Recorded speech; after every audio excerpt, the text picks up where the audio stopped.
Mesečevi predeli. Odlomak iz naučno-popularnog romana Kroz vasionu i vekove Milutina Milankovića.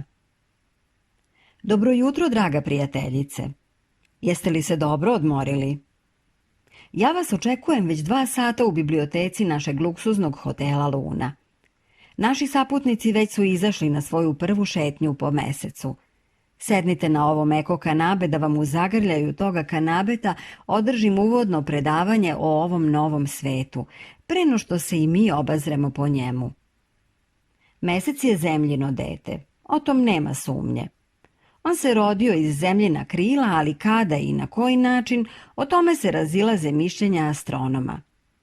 Zato se neću ni upuštati u te njihove hipoteze. Sigurno je samo to da je u rano doba svoga detinjstva mesec trčao oko svoje majke kao užareno nebesko telo. Privlačna snaga zemljina izazivala je na njegovoj žitkoj površini pojave plime i oseke, kao što to danas čini na zemljinim okeanima privlačna snaga sunca i meseca. Zbog toga je na onom mestu mesečeve površine koje je bilo najbliže zemlji, a i na dijametralnom, njegovo ražareno more bilo uzdignuto.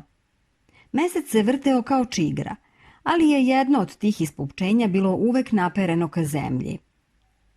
Zato se mesec obrtao između tih dvaju ispupčenja kao u kakvoj nepritegnutoj kočnici. Zbog toga je usporavao svoju rotaciju prema zemlji dok se nije na posletku sasvim zaustavio.